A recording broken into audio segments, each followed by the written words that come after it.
Assalamualaikum warahmatullahi wabarakatuh. Halo semuanya, jumpa lagi dengan saya Chow Sing Sing, kurator dari Podcast Horror Night Story.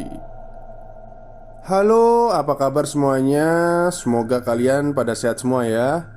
Dan seperti biasanya, pada malam hari ini saya kembali dan akan membawakan sebuah kisah mistis untuk kalian semua. Kisah mistis kali ini datang lagi dari Mas Muhammad Al-Farizi yang menceritakan tentang pengalaman mistisnya saat melakukan perjalanan keluar kota. Seperti apa kisahnya? Mari kita simak. Sepanjang jalan yang kami lalui, terlihat hamparan pasir pantai dan ombak yang kencang bergulung. Jarak pemandangan itu tidak jauh dari kendaraan. Keelokan Kabupaten Pesbar berada dekat di sisi jalan. Aku berharap tidak ada kejadian gaib yang merusak keindahan liburanku di Pesbar. Sesaat kemudian, kami sampai di sebuah jalan yang masih berpasir. Di awal masuk tertulis Villa Peselancar 100 meter ke depan. Tidak ada kejadian apapun pagi hari ini. Meski mobil telah memasuki jalan berpasir menuju penginapan. Terpampang pohon-pohon kelapa. Sapi-sapi warga yang merdeka mengunyah rumput hijau tepi pantai. Aku merasa penginapan kami berada dekat di sisi pantai yang tinggi ombaknya, yang ombaknya mencapai 1 bahkan 2 meter. Terdengar jelas betapa kencang ombak yang menumbur-numbur pantai. Kamu gak bakal nyesel ikut denganku. Setelah sampai, kita langsung tidur. Biar bangun, pikiran ini udah fresh. Terus bisa menikmati pemandangan indah ini, kata Habib sambil menyetir. Aku hanya memandangnya tanpa menjawab. Lalu batinku spontan berkata, "Ya, semoga saja tidak terjadi apa-apa." Gak lama kemudian kami pun sampai di depan bangunan. Ada beberapa mobil yang terparkir di halamannya. Tumbuhan juga pohon-pohon kelapa mini yang buahnya kuning dan ukurannya kecil menjadi hiasan bangunan itu. Selain itu terpampang pula 2 patung anjing yang masing-masing terletak di sisi kanan dan kiri pagar. Habib memarkirkan mobil.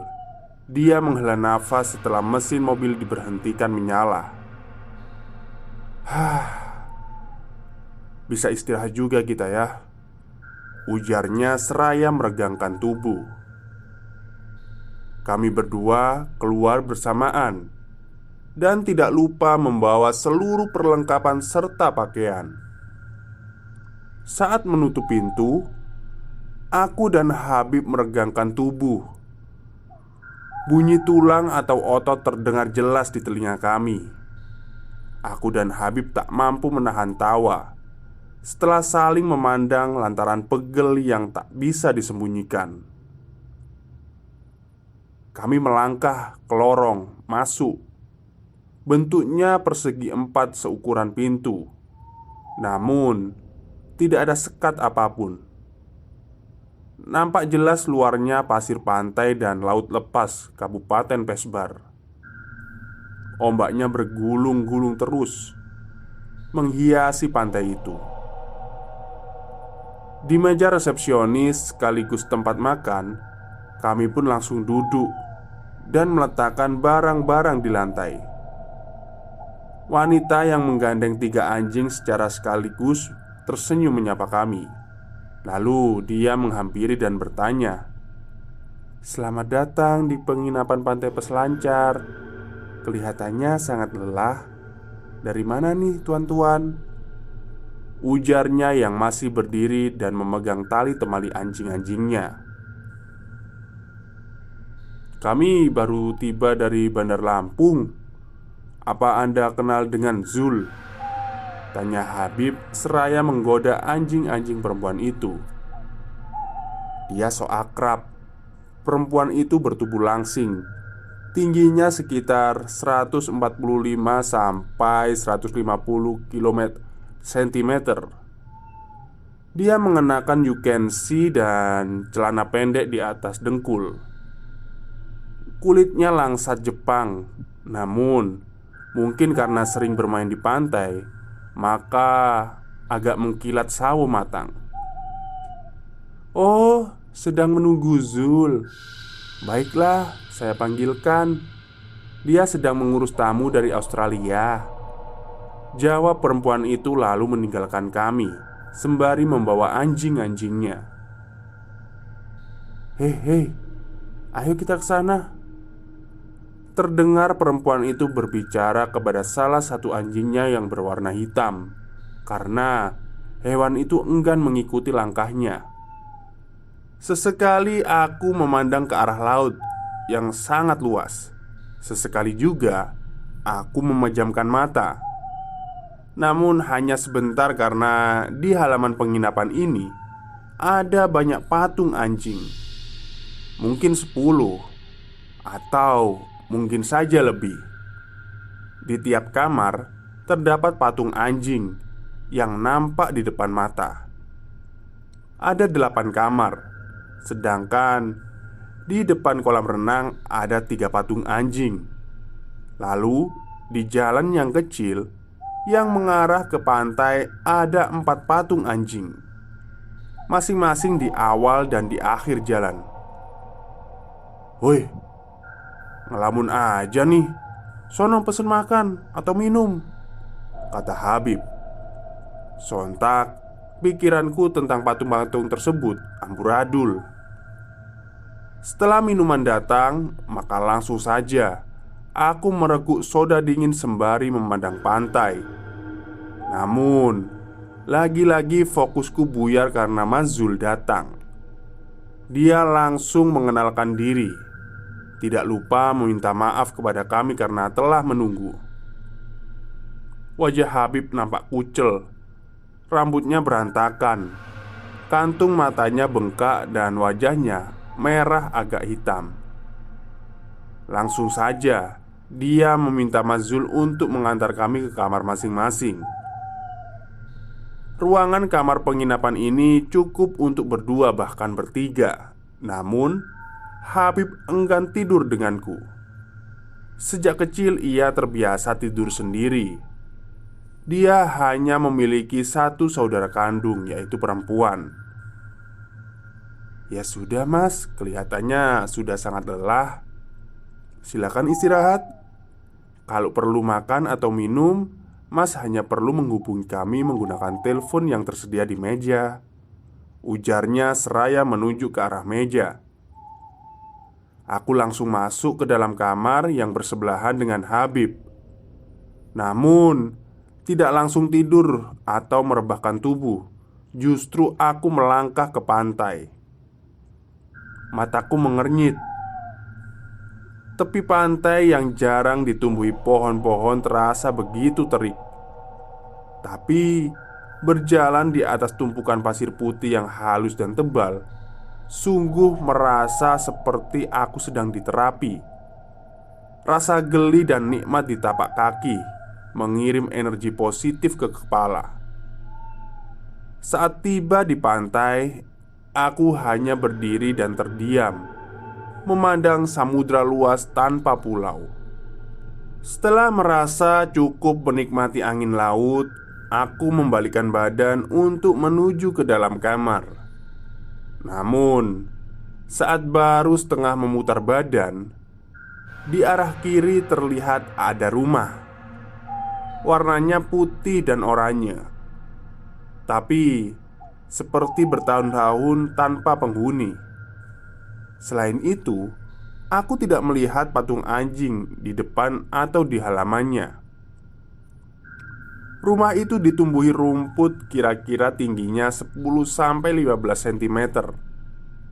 Lantainya pun berdebu. Tak berbeda juga dengan jendelanya, namun kacanya masih utuh dan tertutup rapat. Saat aku ingin melangkahkan kaki ke sana, kepalaku tiba-tiba pusing. Aku kembali memutar tubuh untuk kembali ke kamar saja. Namun, sekejap aku melihat 2 ekor anjing berjalan sempoyongan di halaman rumah itu. Entah dari mana datangnya. Mungkin karena aku sempat mengalihkan pandang, maka tak sempat melihat kedatangan hewan jinak itu. 2 anjing itu terjatuh dan tergeletak tepat di pembatas halaman rumah yang pagarnya sudah tak ada. Hanya nampak beberapa potongan kayu yang menurutku bekas pagar rumah itu. Dari kejauhan, aku melihat ada luka di kepala anjing itu. Darah mengucur dari mulutnya. "Kamu sedang apa sendirian?" ujar seorang perempuan seraya menepuk pundakku. "Hah?"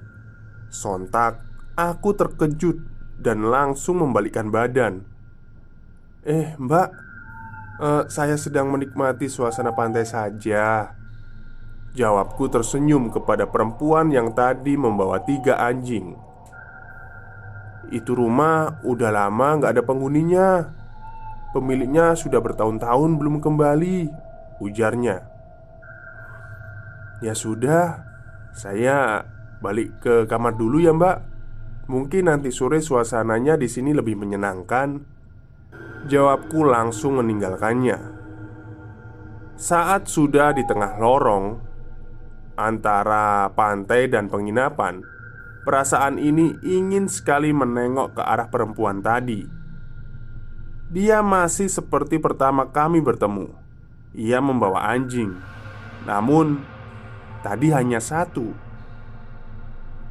Ngapain dia jalan ke arah rumah itu? Batinku, karena melihatnya menuntun anjing ke rumah yang halamannya terdapat beberapa pohon kamboja dan kelapa mini berwarna kuning. Aku pun hanya menghela nafas, lalu menggaruk kepala belakang kemudian melangkah menuju kamar. Namun aku tersentak. Tiba-tiba di depanku ada anjing. Hewan itu berdiri dan menatapku. Sebagaimana biasanya, lidahnya menjulur-julur. Selain itu, kedua matanya memerah. "Dolki, Dolki, sini main di sini aja," ujar Mas Zul. Maaf mas ya, di sini memang banyak anjing. Mbak Asuga memang selalu membeli anjing karena banyak peliharanya itu yang hilang entah kemana. Selain itu, tentu saja karena tempat liburan ini selalu dikunjungi turis. Mereka suka dengan anjing-anjing yang ada di sini," lanjut Mas Zul. "Pantas saja banyak patung anjing ya di sini." Hehe, jawabku sembari tertawa. "Iya mas, menurut Mbak Suga, hal itu dilakukan untuk mengenang anjing-anjingnya yang hilang," jawabnya. "Mari kalau mau istirahat mas, jangan khawatir. Hewan-hewan yang ada di sini selalu diperiksa dokter demi menjaga kesehatannya dan juga keselamatan wisatawan," lanjut Mas Zul. "Wah, banyak dong uang yang mesti dikeluarkan," jawabku seraya memangku tangan ke depan dada. "Ya, sebagian hasil dari penginapan, tour leader, dan lain-lain selalu kami sisihkan untuk membayar perawatan hewan dan peliharaan Mbak Asuga," jawabnya. Baik juga ya Mbak Asuga. Oke Mas Zul, saya perlu istirahat nih. Saya merasa nanti sore akan lebih indah dan asyik jika bermain di pantai," ujarku tersenyum sambil menyentuh tangannya. "Oh iya mas, nama mas siapa ya?" jawabnya. "Panggil saja saya Surya," jawabku yang masih berdiri di sampingnya. Baik Mas Surya, selamat menikmati istirahat siang di penginapan kami. Kalau perlu sesuatu, Mas bisa menghubungi kami di kontak yang tertera di atas meja depan kasur," bungkasnya. Aku hanya menjawab oke, seraya mengedipkan mata lalu meninggalkannya dan tertawa. Surya itu bukan nama asliku. Aku asal sebut saja. Langit hari ini begitu cerah. Ditambah bangunan penginapan ini berornamen elegan tapi asri. Di dindingnya tidak banyak corak atau gambar. Dinding-dinding tiap ruangan warnanya sama. Semuanya berwarna kuning genteng. Di depan kamar penginapan tertanam pohon palem. Selain itu, rumput-rumput gajah menambah kesan yang segar. Deburan ombak terdengar hingga ke depan kamarku. Bergegas, aku membuka kunci dan memutar daun pintu. Setelah masuk ke dalam, lekas kunyalakan pendingin udara, lalu mengunci pintu. Terasa cukup sejuk ruangan ini. Aku langsung merebahkan tubuh di kasur. Kuletakkan kedua kaki di atas guling. Kedua tanganku pun memangku kepala dan kemudian mulai memejamkan mata. Saat hampir terlelap, aku mendengar lolongan anjing. Tidak satu, mungkin ada puluhan anjing yang sedang melolong. Tubuhku tak bisa bergerak. Terasa sekali seluruh tubuh ini berkeringat. Di mana sekarang aku berada? Batinku. Aku melihat satu anjing sedang menjilati tubuh Habib yang telap tertidur. Namun, anjing itu merasakan kehadiranku. Dia berhenti sejenak kemudian menengok ke arahku.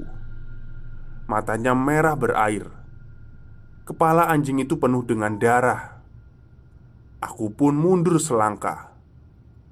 Tapi hanya ada tembok, sedangkan anjing itu berada di dekat pintu. Aku pun berteriak membangunkan Habib, tapi dia tetap mendengkur. Lampu pun berkedip-kedip.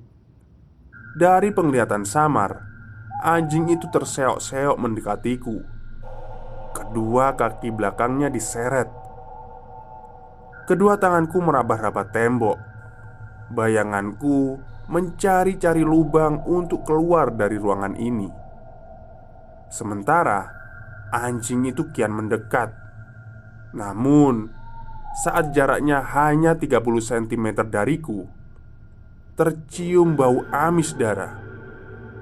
Dan aku sudah berada di dimensi lain. Ruangannya gelap.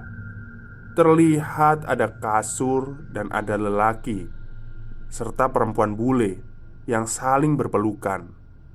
Namun, aku segera berlari ke pintu.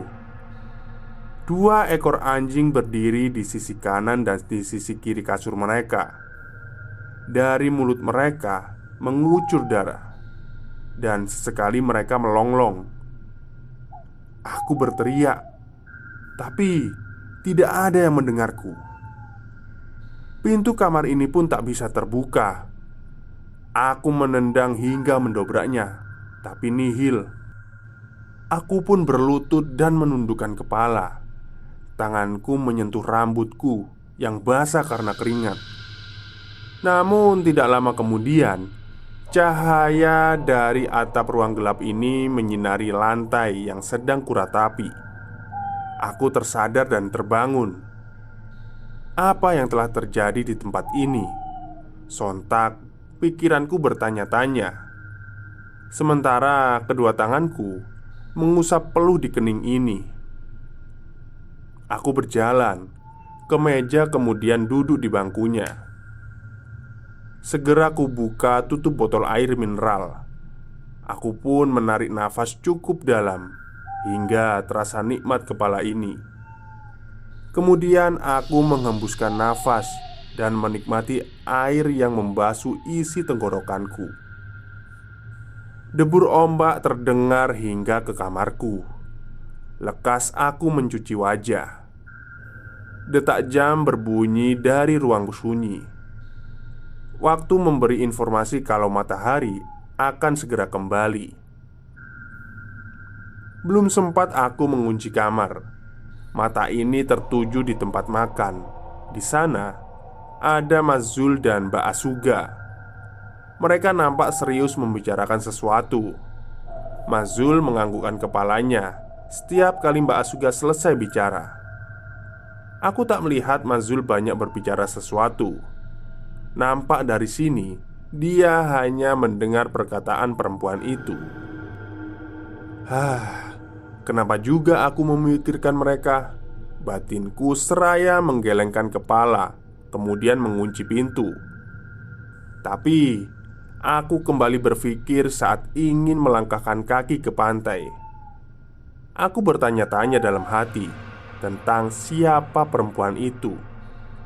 Apakah Asuga itu pemilik tempat ini atau warga desa ini? Tanpa sengaja aku kembali melirik ke arah Asuga. Aku tersenyum kepadanya karena ketika aku merunduk, ternyata dia juga melihat ke arah sini. Namun, sudah tak nampak lagi Mas Zul. Aku pun tidak lagi berpikir. Langsung saja aku melangkah ke pantai. Habib yang pandai berbahasa Inggris telah bermain dengan para turis. Mereka berlari-lari mengejar bola di pasar pantai. Semuanya bertelanjang dada. Tawa dan canda mereka terdengar dari tempatku duduk menikmati senja dan segelas kopi panas. Seteguk demi seteguk ku resapi kopi tanpa gula ini, sembari memandang awan. Namun, saat aku meletakkan segelas kopi di meja, mata ini melihat Mas Zul masuk ke rumah misterius itu.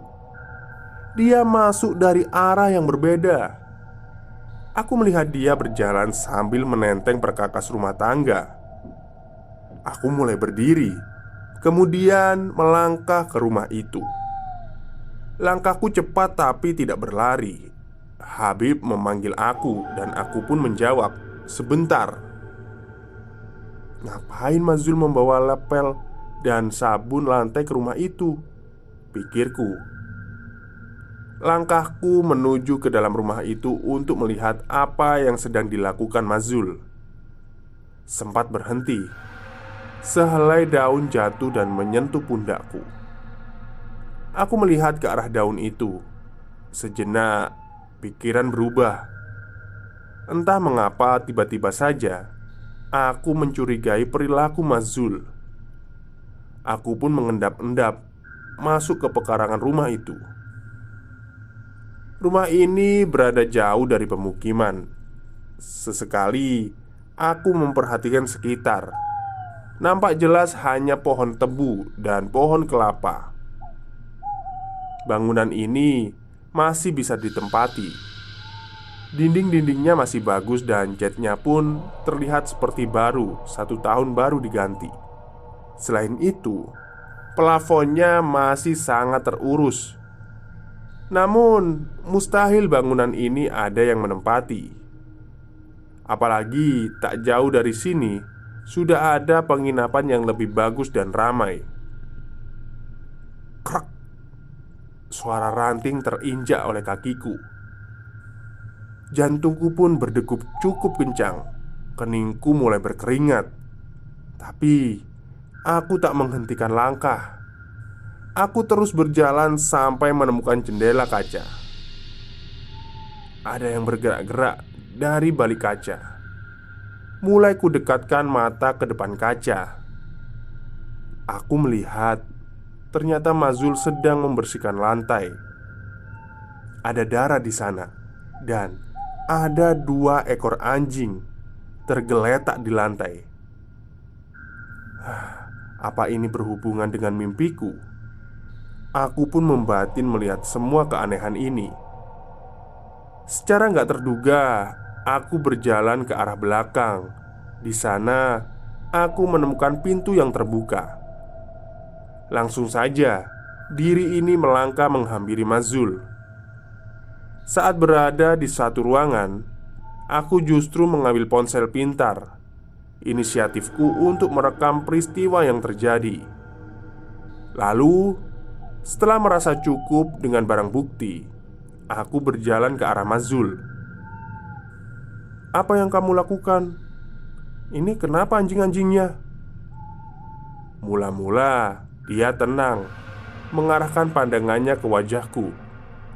Namun, setelah beberapa detik memandang, dia mencoba menghabisiku. Dilemparkannya gagang lapel ke wajahku. Sontak aku menghindar dan beruntung tidak sampai jatuh. Kemudian aku menendangnya hingga jatuh tubuh itu. "Tunggu, tunggu, tunggu.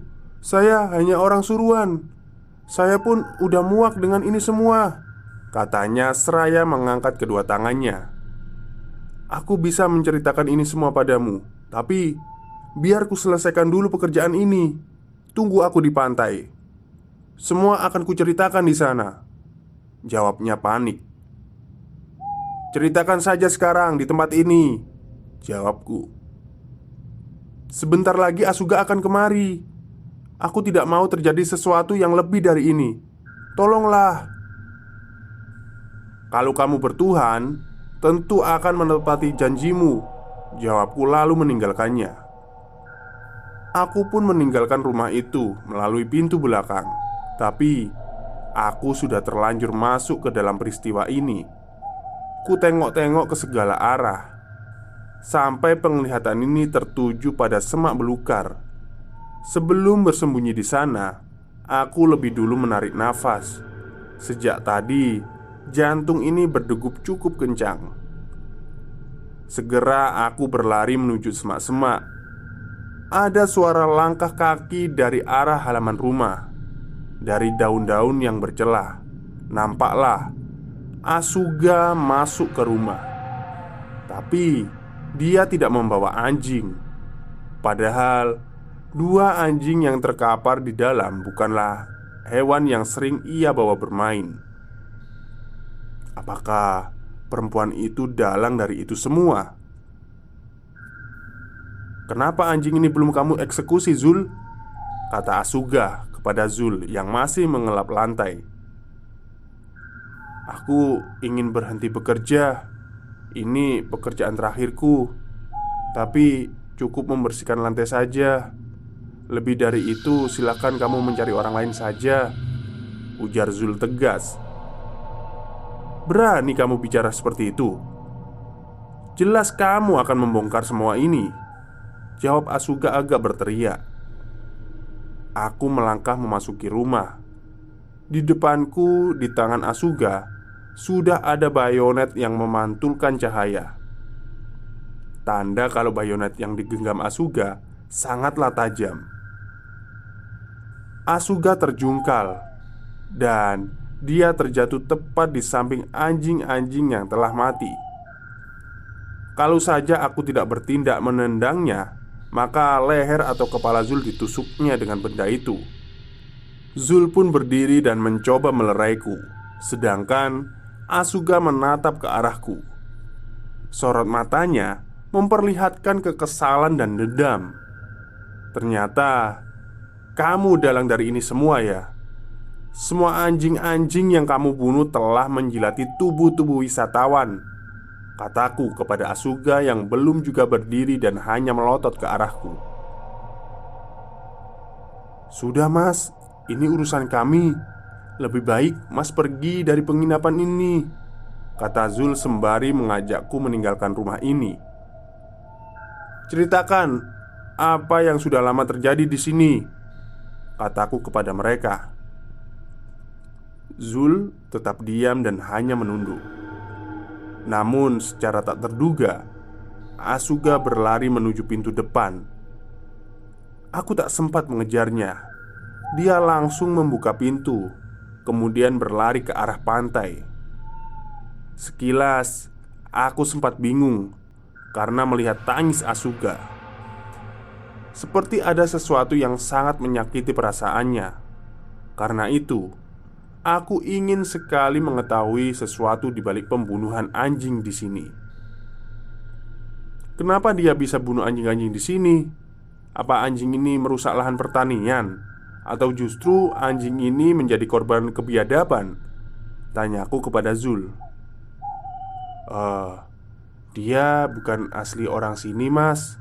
Dia masih kewarganegaraan Jepang. Tapi dialah orang yang memiliki tempat penginapan ini," kata Zul seraya mengangkat satu anjing dan membawanya keluar dari rumah.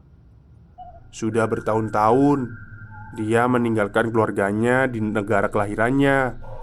Dia menikah dengan orang Australia. Penginapan ini hadiah pernikahan mereka.